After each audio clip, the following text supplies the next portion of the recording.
Good evening. It is now 6:01. I apologize for being a minute late. This is the regular business meeting of the Sandwich School Committee for November 5th. We will begin, as always, with the Pledge of Allegiance. Pledge of Allegiance to the flag of the United States of America, to the republic for which it stands, one nation, under God, indivisible, with liberty and justice for all.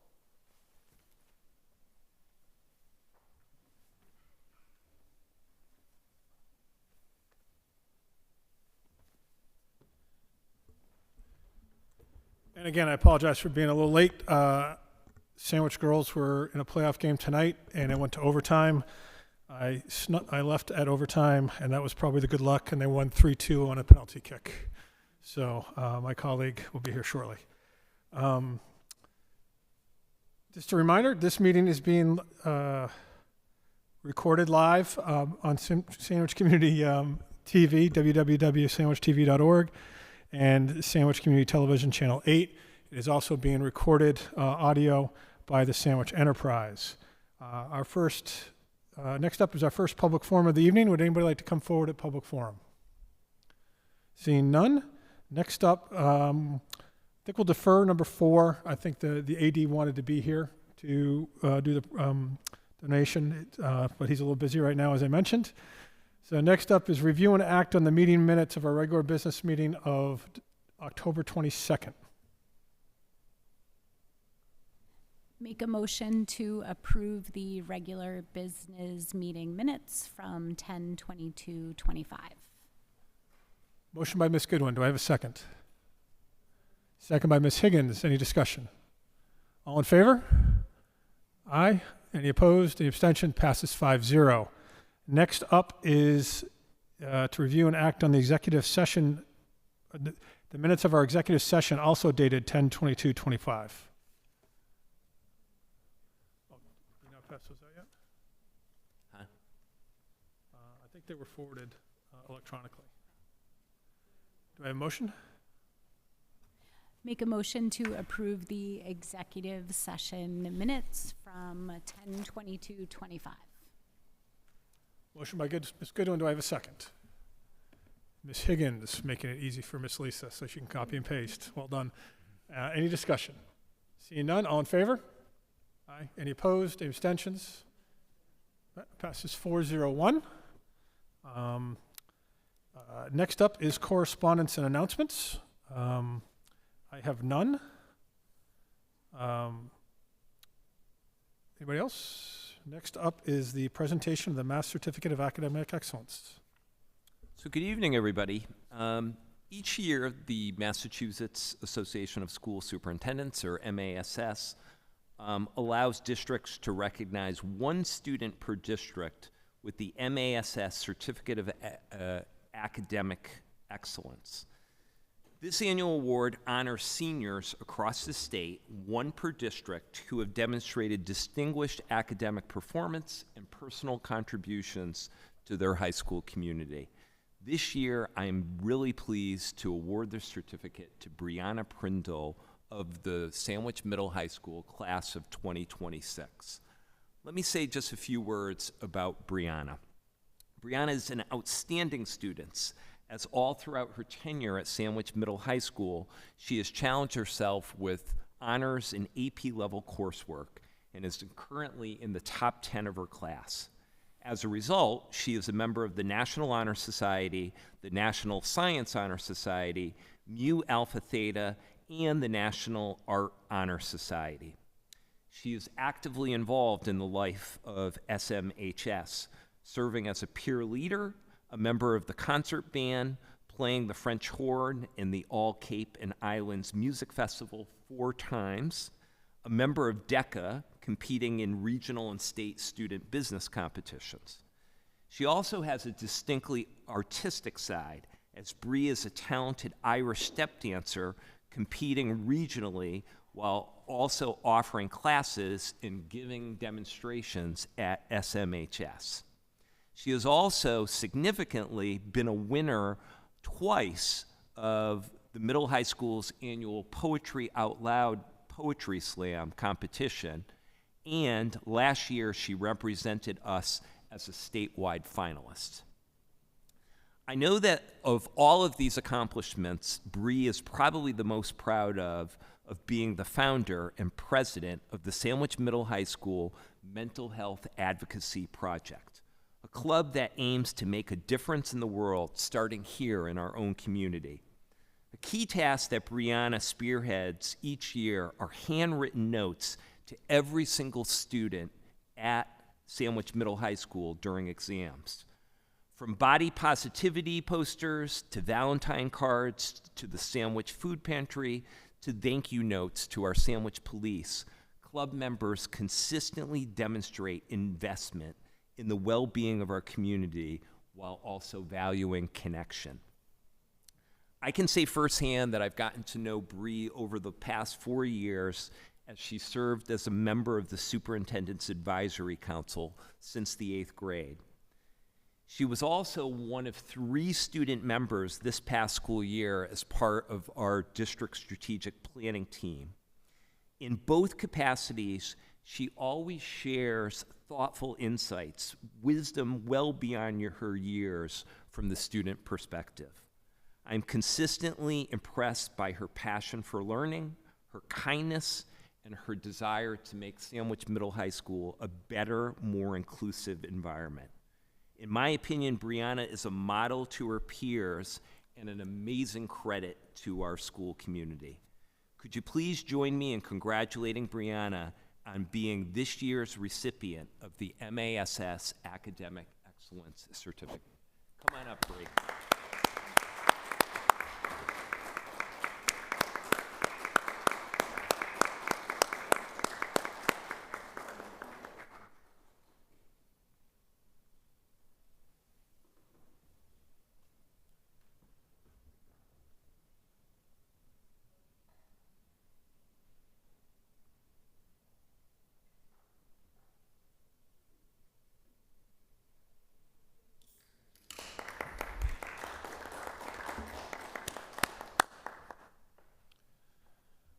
Okay, we should just call it right now, you know. Congratulations, and to Mom and Dad as well. She didn't get here on her own, so you're doing something right. Congratulations to both of you. Next up is the superintendent's update. So 2 positive pieces in my update, pretty concise. Both myself and Kevin had the opportunity to go to an event last evening that was sponsored by the Fund for Sandwich. At this event, which was kind of a recognition of all of the fund's annual awardees, it was announced that through the fund and through Senator Dylan Fernandez, our district has obtained a legislative appropriation grant of $30,000 that is earmarked for the Forestdale School Garden Project. So as I put in the background notes, I think this is a project, and I think Kristen Tino and his staff deserve a great deal of credit because it represents kind of redesigning that entire school garden. You will see, I believe it's a grand total of 34 raised garden beds, 2 frog ponds, irrigation system has been installed, the necessary electricity has also been installed. But it's really an inclusive project to get kids outdoors, a lot of great community connections where they've fostered a relationship with the Wampanoag tribe who's going to come in and teach kids about some ancient farming techniques, but also a relationship with the Center for Active Living to enlist some of our seniors in the community to help tend to the garden during the summer months. So again, I think this is a great hands-on experiential learning for our students, but a lot of thanks to both the Fund for Sandwich and Senator Fernandez for delivering this. I don't know if you have anything to add. Nope. It was a nice event. Just to clarify, sometimes you'll hear about the Sandwich Foundation. This is a separate entity. It's a town fund. They give out grants to all sorts of different nonprofits throughout the town, all focused Sandwich specific.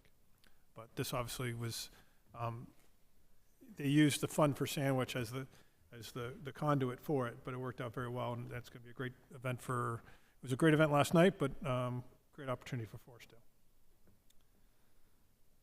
And then the second piece, in planning the agenda, myself and Kevin had a conversation, kind of thinking back where we were about 2.5 years ago in looking at the pool management contract. Was a kind of a reminder that that is a 3-year contract. So we will be looking in the spring to post an RFP, or a request for proposal, once again, as the current contract with AquaSafe ends as of June 30th, at the end of this fiscal year. I put in the background notes, I had the opportunity to connect with Ross Mooney, who is the new owner of AquaSafe, to get some statistics on how well is AquaSafe serving our community.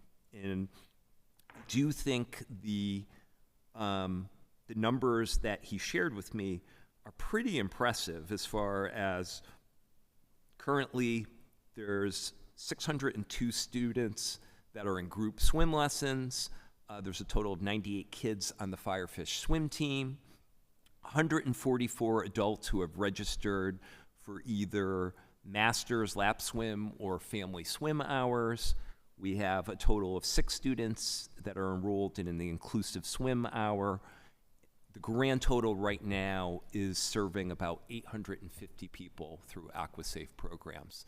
And kind of also impressively, about 40% of that are Sandwich residents. So I put some of the statistics as far as how much the program has grown just in the 2 years, for the sake of comparison, looking at the 2023 data. So a real credit to Ross and his staff as far as just growing the program, but I also wanted to put on your radar screen that this coming spring, probably late March or so, we will be issuing that RFP with the goal of awarding a successor contract in May of 2026. Any questions on any of that? I mentioned it when we were doing our prep meeting for the agenda here, exactly for that reason, to kind of put it on everybody's radar. It was a pretty hot topic a couple years ago, which is fine. But it's good to see, and we basically pay them to operate the pool, and let me actually correct myself. They pay us to run those programs, and we can use that money to support the pool as a self-fund if there's ever repairs, things like that.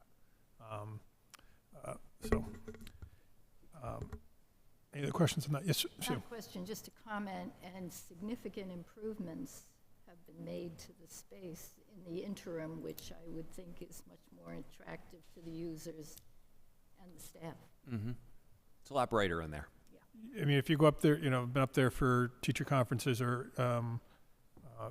just about any day, you see little munchkins coming in and out, with wet hair coming to and from the pool. So it is getting a lot of use, which is great.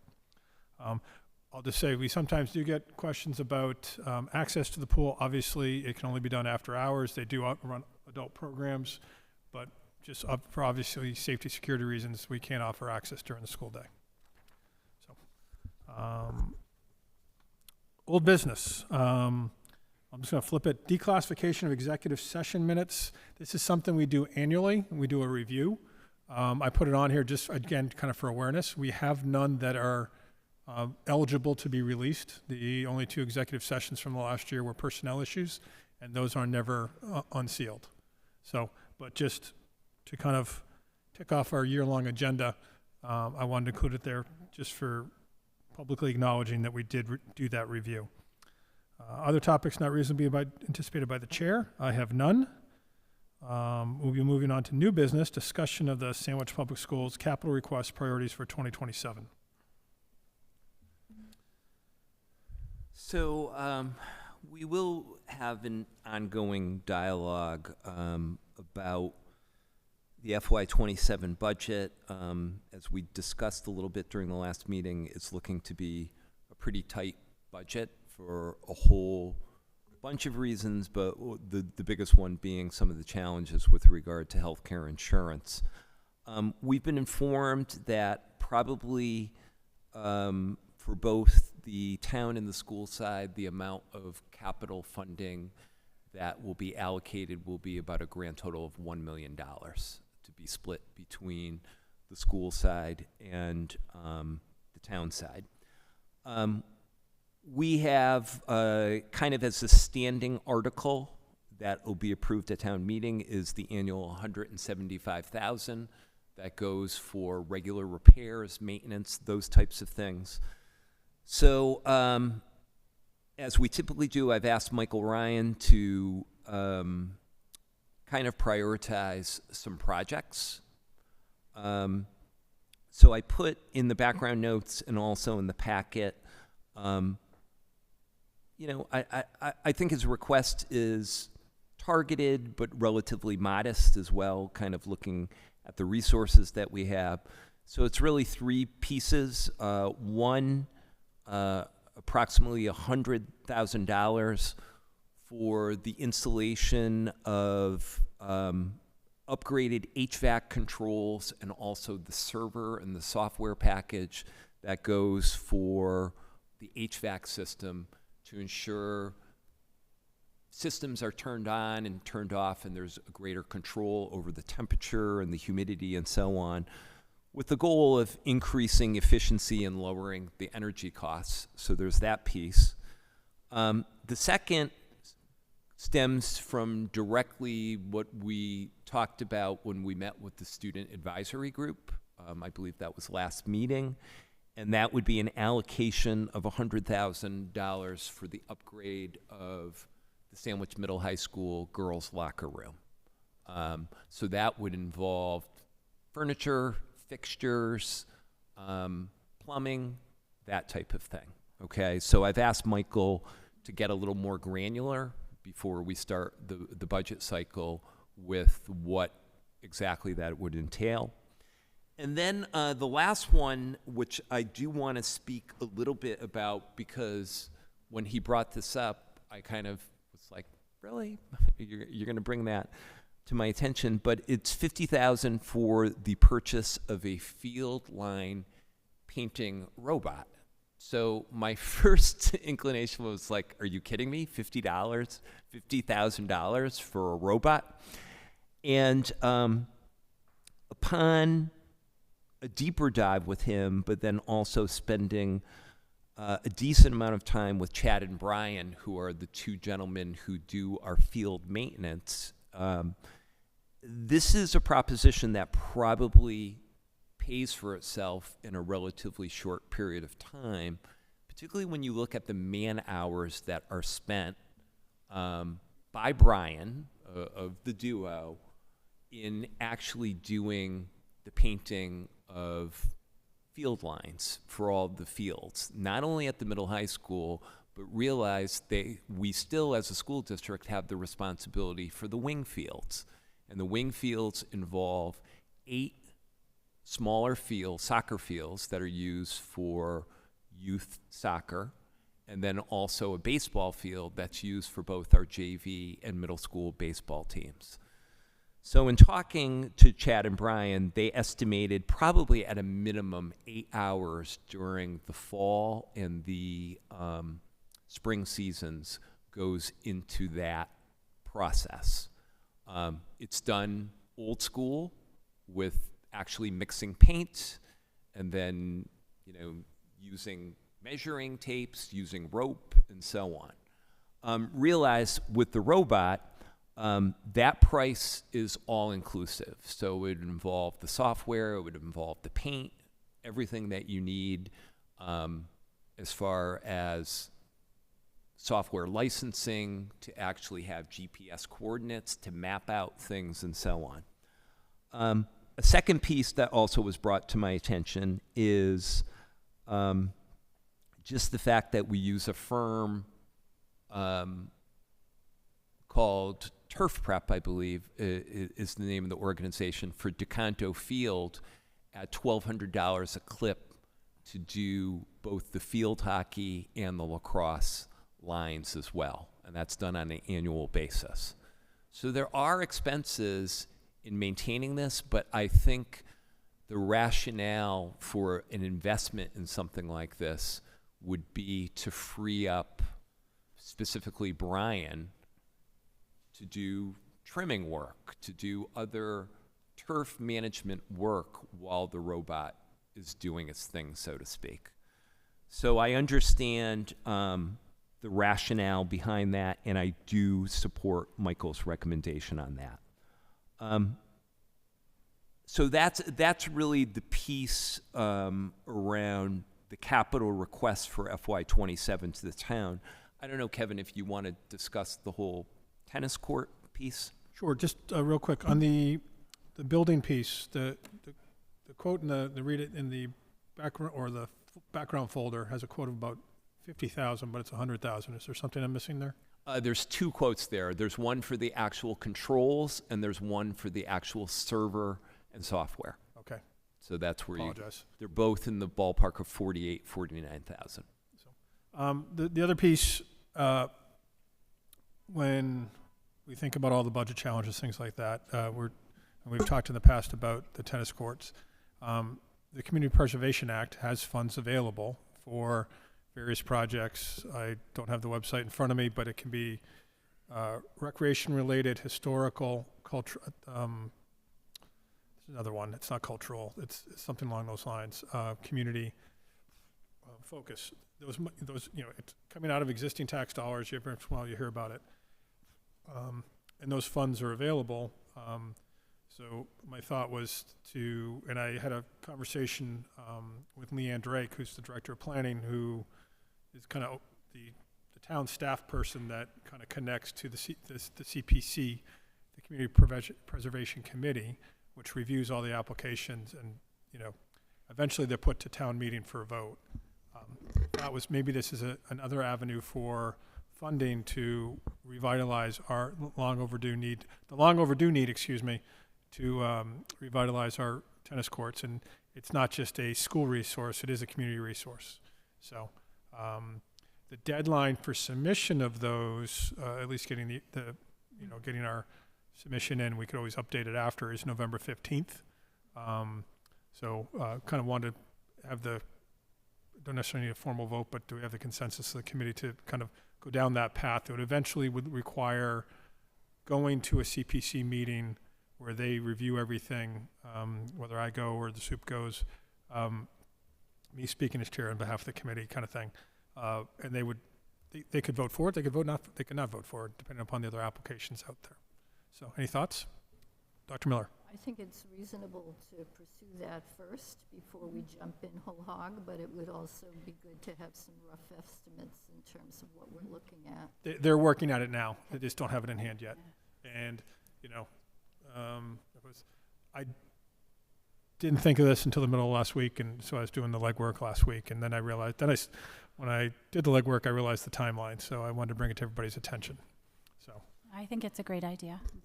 and we could certainly get our paperwork in, which is the 15th. We can update everybody on the 19th, and we could certainly make a decision if we want to go forward or not before they actually have their meeting to review it. But at least I think it looks like there's support. If anybody has concerns, let me know. But there'll be a more detailed brief before it goes to that committee. Does that work for everybody? So Yeah, I'm not sure I'm the most articulate guy tonight. I've been cold for 2.5 hours. We've been so cold forgive me. for 2 hours. But hopefully that works. Okay. I think it's a great idea. With the categories are open space, historic preservation, community housing, and recreation. So we would definitely fall under the recreation, since the community, those tennis courts are used all summer at night for tennis leagues by Sandwich Rec, through the recreation. So thank you. Thanks for pursuing that. Dr. Miller. There's also precedent of past years where possible other town funds have been used to, depending on timing of other projects, that they might be involved as well. So, just while we're on the topic of budget, not specifically on here, but the warrant articles for the special town meeting, which is November 17th, the Monday before our next meeting, does include an article to transfer the Chapter 70 money, 370-ish thousand. 324,000. I overestimated, I apologize, to us. It's pretty much perfunctory, happens every year, but it is required because we didn't have that money. We didn't have that amount, was not published at last town meeting, so it couldn't be voted on. So Finance Committee did unanimously support that warrant article. So, any questions there? Seeing none.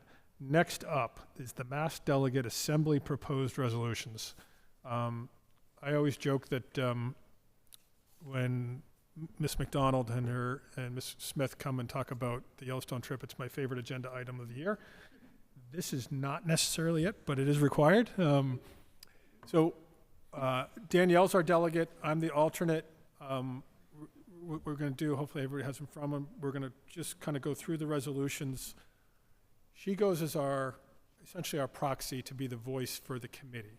So what we're going to do here is take a vote for each resolution where we stand, and then she will vote. I think I have full faith and trust in her to vote as the intent of the committee when she goes. I did it back in 2022. Yeah. Any questions on that, kind of the intent of what we're going to do? And it's funny, some of these resolutions were on here in 2022 that we're voting for again. Yeah. Majority of them are reauthorization. Reauthorization. Yeah, so this is the last year for some of them. So we might help some of them Yeah. go away. Yeah. What we'll do, especially since we're televised and people here, I'm not going to read every last word, but we can kind of take turns reading them.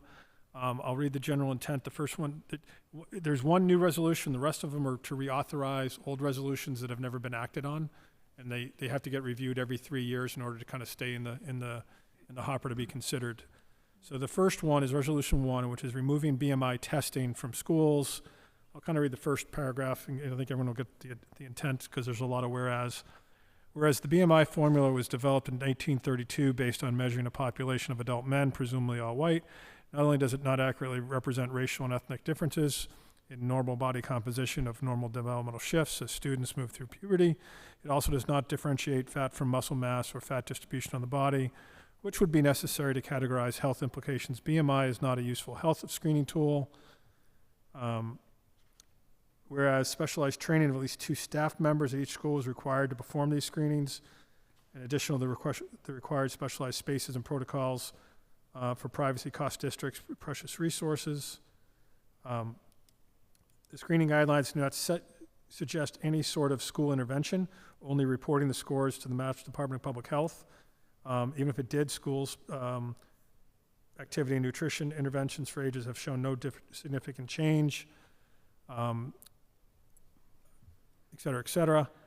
Therefore, it be resolved, MASC urges the removal of the BMI screening requirement from all public schools. Discussion.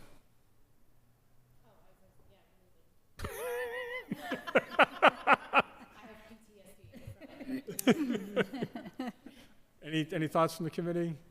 I say remove it. As I had a son who was in the Army, and given his proportion, at every qualification at PT, he was sanctioned because his neck was oversized, the waist and everything else. It was ridiculous, so I think it's time for it to go. Just the sentence based off of white males. We're not all white males, so yeah. That's how it was submitted by the Grafton School Committee, and there might be some agenda there, but I think in general, I don't think. Does anybody want to keep it? No. Okay. Any thoughts from the superintendent? I concur. Okay. I think it's overreach. And I think most people would concur as well. Kids have to have a physical to go to school anyway. Yeah. So it's duplicative there. So, we'll do the vote to support the motion as presented.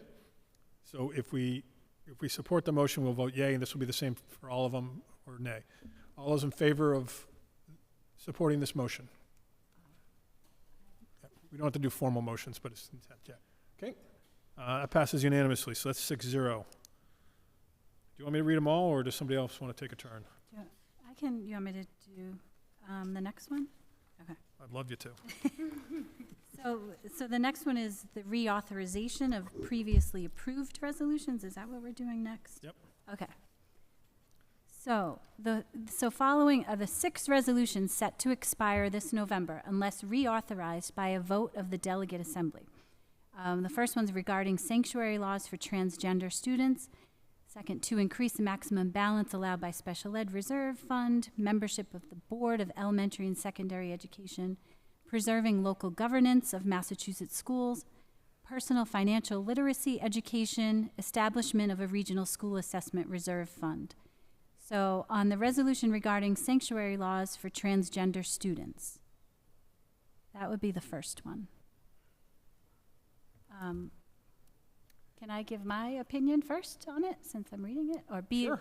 Okay, so as it says, so regarding sanctuary laws for transgender students, whereas the Commonwealth of Massachusetts has a long history of standing for civil rights, including advocacy for a Bill of Rights in the U.S. Constitution, and whereas Massachusetts codified gender identity as a protected class in the 2011 Act relative to gender identity, and whereas all children deserve a safe environment in which to grow up. And whereas some state governments are now criminalizing supportive medical care for trans individuals, moving to bar families from traveling to access such care, and otherwise violating the civil rights of trans children and their families. And therefore be it resolved that the MASC, Massachusetts Association of School Committees, calls on the Great and General Court to join with other states in the passage of the so-called sanctuary laws to ensure such children and their families have the power of enjoying in safety and tranquility their natural rights and the blessings of life as guaranteed by the Constitution of the Commonwealth. Do you want to go first? You can. Okay. This one came up 2022, and at that time, the only state that was a sanctuary state was California. So now, since then, in 2022, I was a delegate, and I think we spent an hour and 45 minutes on this resolution. There were so many edits. There was a lot of discussion on it. Majority, the people we couldn't make up their minds, so they tabled it for now. But since then, moving forward in Massachusetts, I was looking back at since 2022 when we met there, the SHIELD law was passed in Massachusetts. It's 14 states and Washington, D.C., and the SHIELD Act 2.0 has actually been kind of ramped up a little bit and signed by Governor Healy. It protects people from consequences of civil and criminal actions in other states that restrict or criminalize reproductive and gender-affirming care. In Massachusetts, the RMV also keeps the info confidential of the transgender population. So I feel like Massachusetts, we're already doing this. So why are they putting it, the school committee, MASC, bringing this back up again? You know, that's my question. I feel like we have, since 2022 when this came up, we have some plans in place. I feel like the governor has signed off and the SHIELD law, it offers protection. So if a child comes to our district from another state and they're transgender, we're going to accept every child anyways. It's our duty, it's our responsibility. So I don't even know why this is going forward again. That's my take on it. Sorry. My read on it was also it's getting into medical care, which is not what school committees do. It's kind of like last year there was the one about gun safety, which is obviously important, but it's not our swim lane, in my personal view. Any other thoughts? Yeah, that's what we talked about in 2022. But just have it be known that Massachusetts has taken steps for this. So, And just more local, if a child comes to the Sandwich Public School and presents with needs relative to medical care in school, other aspects of their education, we will address those needs. absolutely. With dignity and Those respect. needs are protected by law. Exactly. Free and appropriate public education. That's So- what every child deserves. So voting that you would would drop it. It would be because there's a law already in place. Because Is the that what SHIELD you're law saying? was passed, and then it was revamped on the SHIELD Act 2.0 I was reading about. Yeah, and it's kind of our purview of the school committee, is budget, policy, hiring and firing the superintendent, assessing. I just think it's not our wheelhouse to determine especially when it comes to medical treatment, if somebody's moving from another state.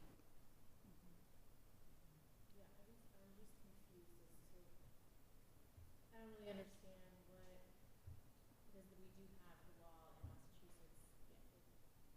And that was passed since our last MASC delegation.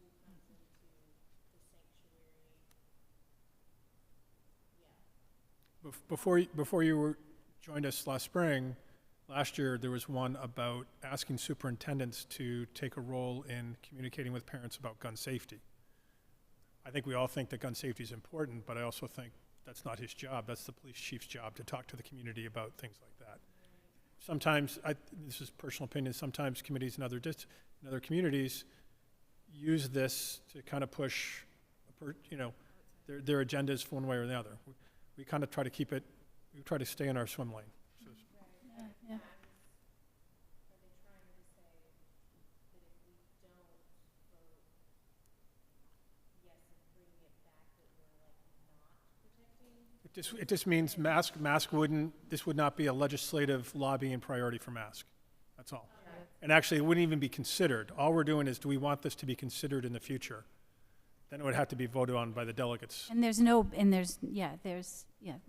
it didn't get anywhere when they tabled it 3 years ago. So now they're bringing it back up before it expires. But since then, the legislature has taken steps to protect. And like we said, we would protect every child that comes into our district and give them, regardless, yes. So I guess, is it also in place though in case, I don't know, let's say something changes and within 3 years, there is no longer a law protecting Yeah, that's a good question. Like, if something were to happen, Right. there's That's no a big longer concern. law. Then a school committee would have to propose a resolution, which would then be considered and voted on by the delegates at MASC, and then that becomes MASC's. None of this is binding. All this does is show it's going to tell our delegate to go forth and be the one vote of however many, a couple hundred districts, and that becomes kind of like the legislative priorities for MASC, what they're going to lobby. Nothing we do tonight is binding that's going to change Mass General Law by any stretch. By any stretch. But So it keeps it, our vote, it keeps it here you for would, another 3 years, if Yeah. this was to pass. if the majority of the delegates voted to do so, yes. And even on the federal level, where there were executive orders being sent down back in January, it didn't pertain because Massachusetts where was it? I was just reading about this today too. Even though the OCR from the federal government on February 25th of 2025, they've kind of rescinded the guidance on affirming care, but Massachusetts was kind of, they weren't impacted with the ability to provide gender affirming care. Like Massachusetts is protected by this measure anyway. So if something comes down from the executive branch, there are protections in place in Massachusetts. And there are the courts Yeah, as well. as well. This is kind of another layer of protection.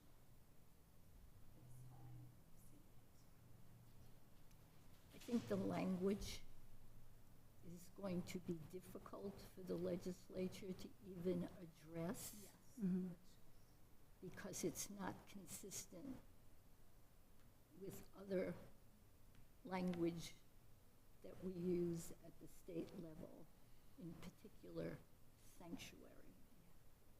Hence the hour and 45 minutes. So, any other comments? Yes.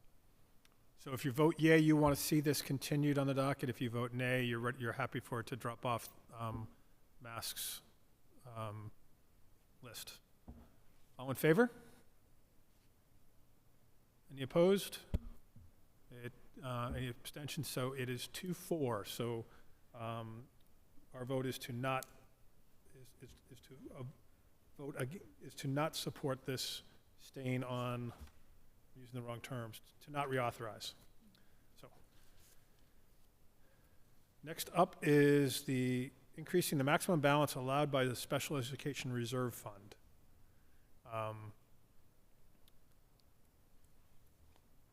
Whereas the Municipal Modernization Act allows for municipalities in conjunction with their school districts to create special education reserve funds to cover the cost of unanticipated, unbudgeted special education costs, including out-of-district placements. Whereas the current language caps the balance at 2% of annual net school spending, which for many rural and small districts does not leave enough from the reserves, where we are more likely to experience multiple unanticipated, unbudgeted expenses.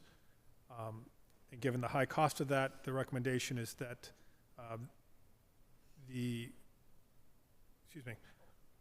call upon the Mass Legislature to amend Chapter 40, Section 13E, and change it from 2% to 5%.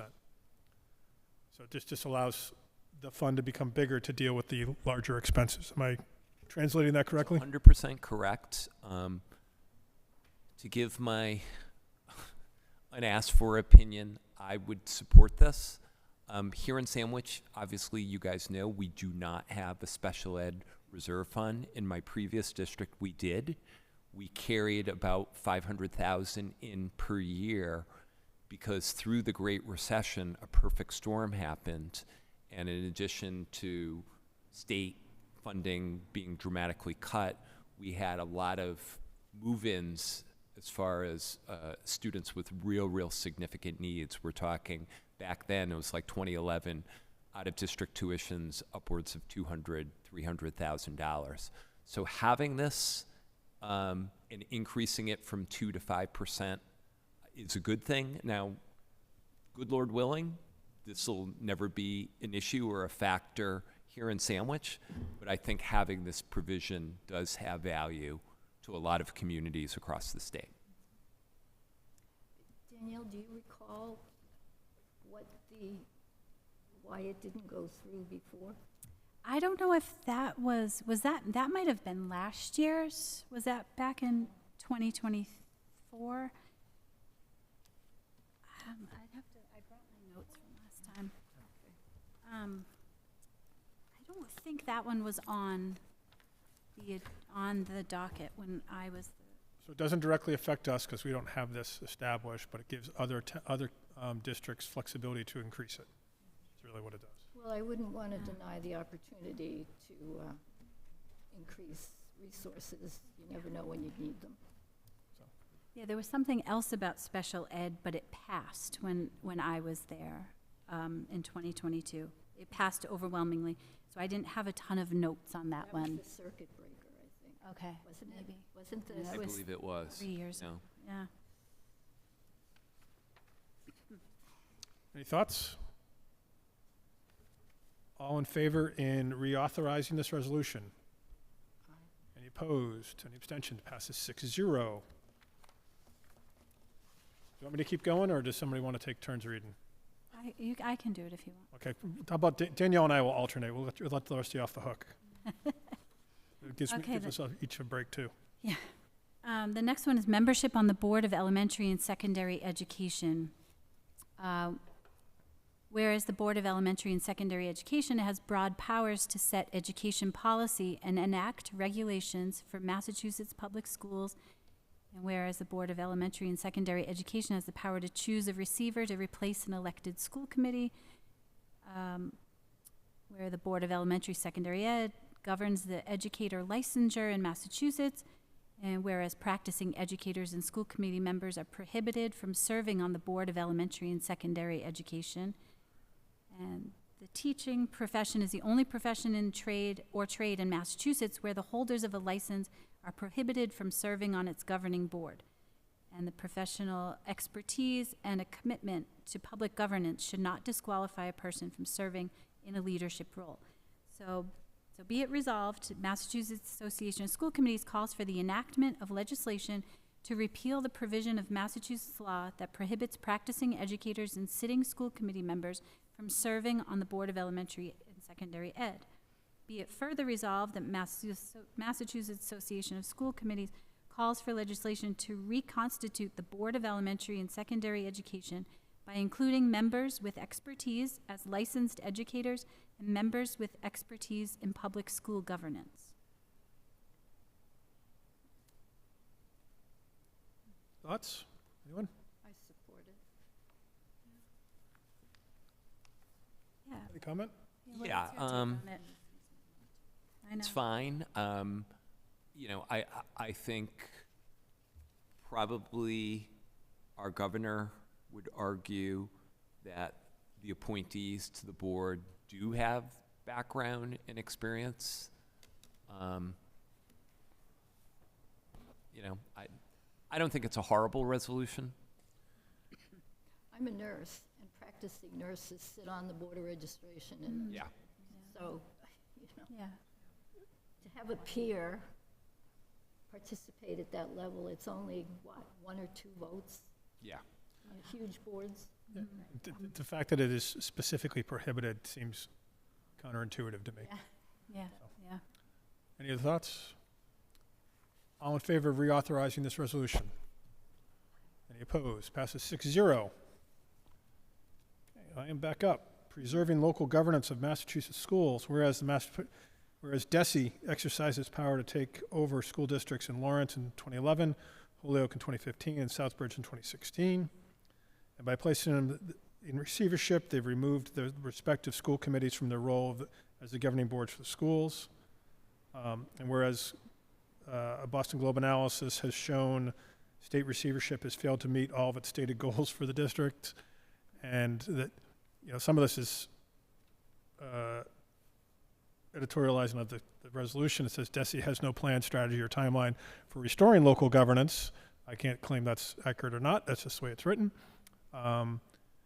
And therefore be resolved, the Mass Association of School Committees calls on the Commonwealth to restore local governance and accountability for Lawrence and Southbridge Public Schools no later than July 2026, recognizing that Holyoke was removed from receivership in July of 2025. Thoughts? I have some, actually, I know someone personally that works in the Southbridge School District for like 32 years and have witnessed the receivership process, and they've had different receivers coming in throughout the years, and they finally, Southbridge, for instance, they finally have a good receiver in place. They have the school committee, right now, the receiver, under receivership, they make all the decisions, the budgetary decisions. The school committee has no say. But they are in like phase 2 of training with the school committee to get out of receivership. So 9 years later. 9 years later. It's been since 2016. So it's been a circus. It really has. And I think the town council in Southbridge, they voted no confidence in one of the previous receivers. So, but they have a good one. They have somebody really good right now. I think their test scores have improved. I think they're making progress. So I say, move them out. Yeah, get them out. When this resolution came up when I was in 2022, and it passed then. Maybe it said, but nothing ever came to fruition with it. But some of the comments were funny from some of the other school committees. One of the comments was, "It's equivalent to a Roach motel. You can get in, but you can't get out." Yeah, and and somebody wanted to amend it from 3 years until 5 years, but I say 3 years is plenty, especially where I've heard about progress firsthand. Any other thoughts, Dr. Miller? I just feel I don't know enough about what's going on in Lawrence. I think perhaps the process is fundamentally flawed, and the legislature and DESE are going to have to fix it. It's unfortunate but it is what it is, and there has to be some accountability mechanism, fix the mechanism. That's what I think. So I would vote not to support it. I admittedly don't know everything that's going on in Lawrence and Southbridge, but I also just fundamentally, the idea that they've lost local control for 14 years and 9 years respectively, where their local, the people have not been able to essentially vote for school committee members that actually could govern their schools. I just find that frustrating from a local governance standpoint. And admittedly, I can't speak to the quality of the Lawrence Public Schools. I just fundamentally, I struggle with it. Any other thoughts? All in favor in, what's the right term I'm using? I know, what do we do? All in favor of reauthorizing of this resolution? Aye. Yes. There's 5. Any opposed? Any abstentions? Okay, 501. I won't.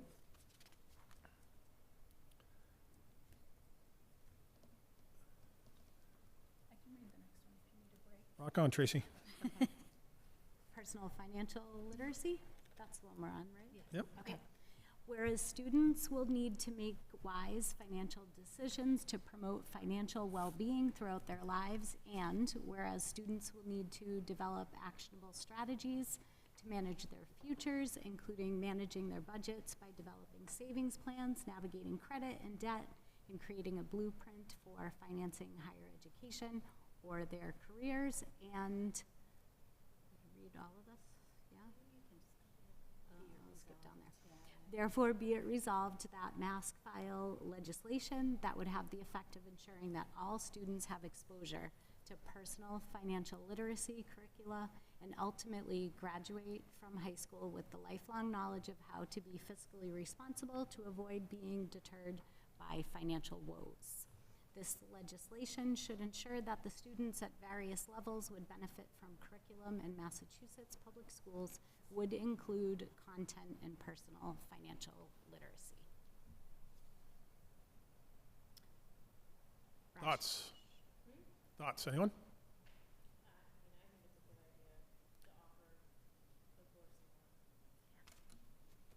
We've talked about it locally. What's the,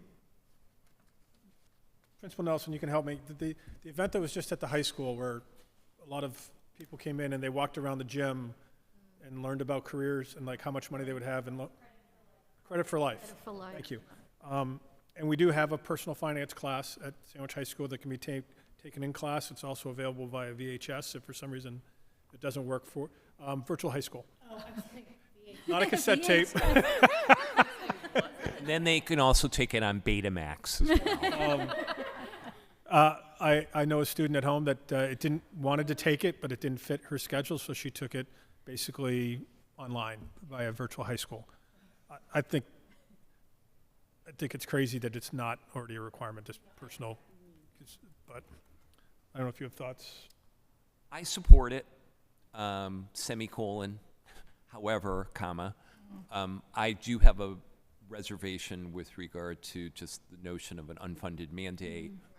And Yep. it's a wide open enough that it doesn't dictate that this must be a course, but realize in principle, yes, I very much support this, but we already have a lot of students at Sandwich Middle High School that have jam-packed courses, and to have something that would be a graduation requirement per se would have implications for money and also implications for staffing. So I do support this because I think it's a fabulous idea, but I kind of support it with reservation. but this isn't saying that it would be correct me if I'm wrong, this isn't saying that it would be like a requirement to graduate, just that it's a requirement. It's curriculum. Yeah. Yeah, so it is pretty wide open to your point, Alexis. When this resolution came up in 2022 as well, and Melrose, the school committee from Melrose had that same concern about it being unfunded. And then another comment that came up was MASC is not dictating where it is put into the curriculum, so they were trying to be hands off on that part. It's a good idea. Teachers all over the Commonwealth know it's a good idea. I think many districts are putting it in where they feel they can and it's appropriate. I just don't like the legislature dictating what we teach in our schools. Leave it up to the educators to write the curriculum, so I don't support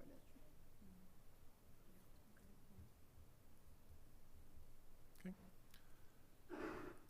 All those in favor of the reauthorization of this resolution, raise your hand or say aye.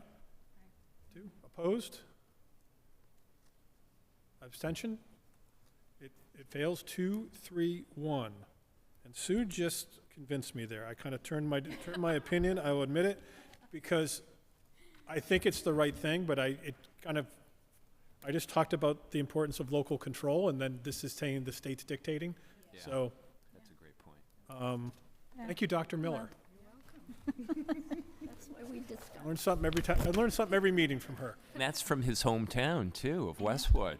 Go Wolverines. Not, I cannot be So, enough financial literate. okay, last one. Last one, you want me to do it? Sure.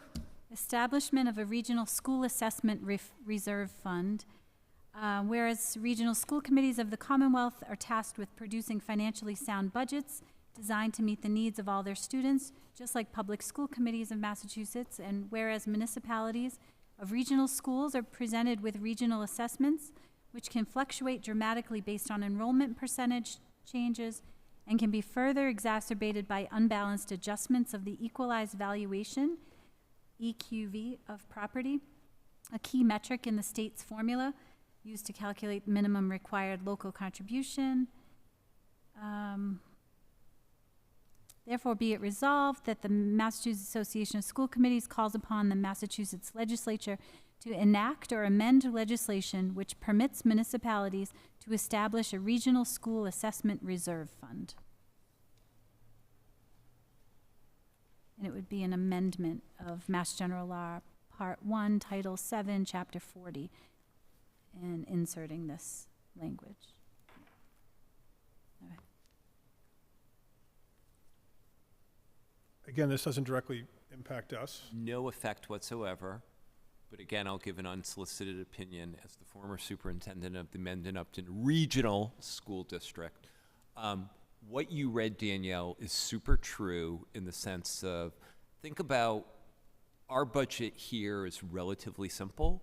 We're dealing with one municipality. We talk about what we need, what's available, and so on. When you're dealing with 2 or more communities, to what you read, there can be crazy swings as far as the minimum local contribution from year to year. During my 10 years in Mendon Upton, I would have one year where, we would say Mendon's getting whacked with a huge increase where Upton was not. And it had to do with enrollment, but it also had to do with the relative wealth of the community, looking at tax revenue. So you can get, particularly in small communities, wild swings. So again, this doesn't affect us in any way, shape, or form, but I do think that position to kind of have stabilization makes a lot of sense. That played out at DY Yep. and periodically Same thing, Monomoy. here, Yeah, down there as well. yeah. Any other thoughts, comments? All those in favor in reauthorizing this resolution? Any opposed? Any abstentions? Passes 6-0. So, Okay, so if we could review how we voted, and then I'll Sure. know for each resolution. I'll go through. Resolution 1, removing BMI testing, we support it 6-0. On the reauthorizations regarding sanctuary laws for transgender students, we do not support the continuation or the reauthorization 2-4. Increasing max allowance allowed by the Special Education Reserve Fund, support 6-0. Membership on the Board of Elementary and Secondary Education, support 6-0. Preserving local governance of Massachusetts schools, support 5-0-1. Personal financial literacy, do not support 2-3-1. And establishment of a regional school assessment reserve fund, support 6-0. Do you need this back, or can I? You want it You back? can keep it if you want. All right. Made it through. have it. I already moved it. We skipped over a donation earlier in the evening, but our illustrious athletic director is here after a very exciting Sandwich girls soccer win of 3-2 in overtime. So if he wants to come forward. Sure. What we have for consideration and for your vote is to accept the very generous donation of $7,300 from Sandwich Youth Basketball to the Sandwich Public Schools for the purchase and installation of 2 brand new basketball backboards and hoops at Sandwich Middle High School. So very much appreciate and value our partnership with Sandwich Youth Basketball. And I don't know if you want to say a few words, Sean? Sure. No, we had, excuse me, the ones we had up there had been there for a while, and they were a little, most schools weren't using them anymore. They had sort of been in vogue probably 10 years ago. So it was definitely time for some new backboards. And with the donation and support, we were able to get them up and get them up there within a day. They're being used already. I think I have to fix one of the nets, so a lot of swishes have gone through. They look great, and I think these incremental steps of making some changes and some improvements to our facilities is a nice step forward. So we appreciate what they did, and hopefully it'll lead to a lot of 3-pointers. I'll just comment and just transparency. I'm going to abstain here. I sit on the board of Sandwich Youth Basketball, and so I abstained on the vote to actually do this because I sit here. I'm going to abstain on the vote tonight because I sit there. SYB, I think, is a great thing in the community. It runs its kind of regular season really at best it can to kind of break even, but it runs a end of year tournament as a fundraiser. Some of us might remember a couple years ago, the organization donated new scoreboards for Oak Ridge and Forestdale, which are pretty awesome actually, because there's no school competitive basketball played there anymore, so there's no reason for the school committee or the schools to invest funds in a nice scoreboard, but kids are playing in there every weekend, and so this is not the first time that tournament has then in turn benefited the kids that play and the kids in our community. So if there's any questions, comments, I'll entertain a motion. I make a motion that we, do you have the donation? Do I have to read it? Or? Accept the donation. $7,300. Youth Basketball. I make a motion we accept the donation of $7,300 from Sandwich Youth Basketball for new backboards at the high school, middle high school. Motion by Ms. Benenda, second by Ms. Goodwin. Any discussion? All in favor?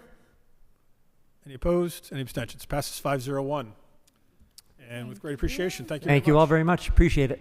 And just before he goes, I was at the game tonight. It was a great game. It was very exciting. Nobody else probably noticed it. At the beginning of every contest varsity contest we have, there's a script where they talk about the fans having respect and good sportsmanship and supporting the athletes, supporting the coaches, supporting the referees. I didn't hear what was said, but something was said, and I did hear him basically shut some people down. So you don't have to repeat what was said, but I just want to say thank you because was good.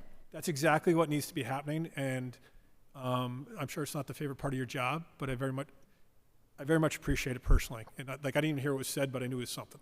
It was good. And it wasn't our fans. So our fans are super, super supportive. I've always, honestly, all the parents have been super supportive of the athletes. So I do appreciate it. It makes it enjoyable to just go and watch the games. Yeah. Oh, thank you.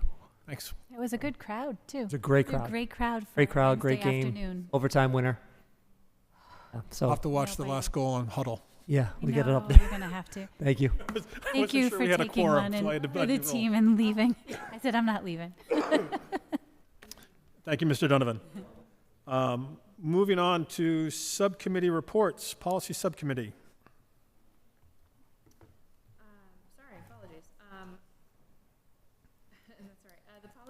subcommittee met tonight, going through the I folder. We're almost done with that, but I believe that tonight we are going over the second reading and the official approval of the F folder policies. So hopefully everyone's had time to review them. They were presented the last meeting. Any discussion, any concerns with the recommendations of the subcommittee as presented? Just Dr. Miller. a comment, as a new member of the policy subcommittee, I have to thank the former subcommittee for doing a lot of the legwork on that and scrutiny and making recommendations, because we were able to make relative light work of the review process. So thank you. Well, as a former member of the policy subcommittee, I appreciate you picking up the torch. Any other discussion? I'll entertain a motion. I make a motion that we approve the latest updated policies as presented in the F folder. Motion by Ms. Bonetta, second by Ms. Goodwin. Any further discussion? Seeing none, all in favor? Aye. Any opposed? Passes 6-0. Finance Subcommittee, Dr. Miller. The Finance Committee has been searching for a date to have its subcommittee meeting, and we landed on November 19th, and we will look at goals for FY27 and the overall budget outlook, some of which Dr. Merschek shared with us tonight. So we will meet, and we will meet here at 5:15 prior to the school committee meeting. And I apologize for having to change the date. It's all good. So, any questions there? Seeing none. Next up is liaison and advisory committee reports. I just have two quick Bonetta. ones. The Sandwich Middle High School PTSA met last night for a meeting, and just an update, the Spooky Nights fundraiser at Heritage Gardens raised $23,283 for the junior and senior class, the National Art Honor Society, and the PTSA Activities Fund, which is used to provide grants for curriculum enrichment for clubs, to clubs and classes. So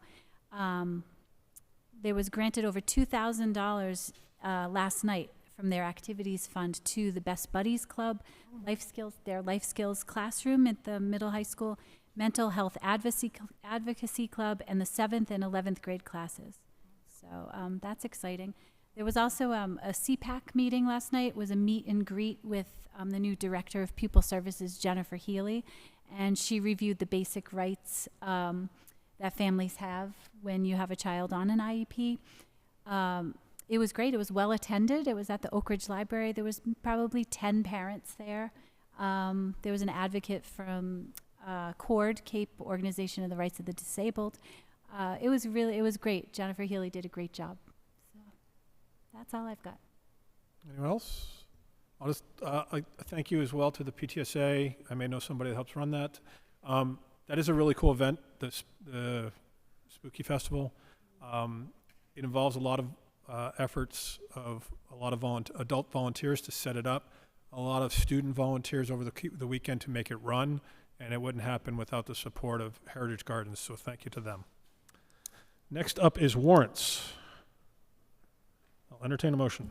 I make a motion that we approve the warrants that are signed as presented tonight. Motion by Ms. Bonetta, second by Ms. Goodwin. Any discussion? Seeing none, all in favor? Aye. Any opposed? 6-0. We pass. Next up is our second public forum of the evening. Would anybody like to come forward at public forum? Giving him a second. He's passing. Move on. Future agenda items. Anyone have anything? Just maybe a report. I don't know who would do it, either the social workers, the school nurses. Just, we have a lot of families in our district. They're military. They hold other federal jobs. Just wondering how our students are doing. Are there, I know there are resources out there, but are families securing resources? I did see something on the various newsletters. I sent out something Friday with Yeah. respect to the termination of SNAP benefits Right. with the change of the new month. But yeah, we could give an update on something general. like that. Because we are a border, a military installation, and lots lots of other federal. Right. I wish Jeannie was still here, but one of the things that we've publicized is having a relatively small in scale, but very helpful food pantry running out of the middle high school. So, you know, I think we're trying our absolute best to, you know, provide or put our families in contact with services. And if she needs donations or anything, you Yeah. should tell her to feel free to put it in that newsletter. Yeah, yeah. Correct. Yes, And they had a good list of things that they need. yeah, they always do. Yeah. Okay, anything else? Seeing none, acknowledgements, closing remarks. No acknowledgements, we kind of already acknowledged folks throughout the way. Again, congratulations to Ms. Prindle on being she's gone back home, probably went home to study, but being the superintendent's selectee, that's awesome. And with that, I will entertain a motion to adjourn. To executive session. Yeah, you have to read it Yeah, yep. verbatim. I make a motion that we adjourn to executive session per Mass General Law, Chapter 30A, Section 21, for reason number 3, to discuss strategy with respect to collective bargaining or litigation if an open meeting may have a detrimental effect on the bargaining or litigating position of the public body. The committee will not reconvene to open session. We will reconvene at our next regular business meeting, November 19th at 6 o'clock, right here, Sandwich Town Hall. Motion by Ms. Menendez, second by Ms. Goodwin. Any discussion? Being none, all in favor? Aye. Any opposed? Any abstentions? We pass 6-0. We are adjourned. Thank you, those. And we will pause, clean things up, and then we'll get to the executive session. Have a good night.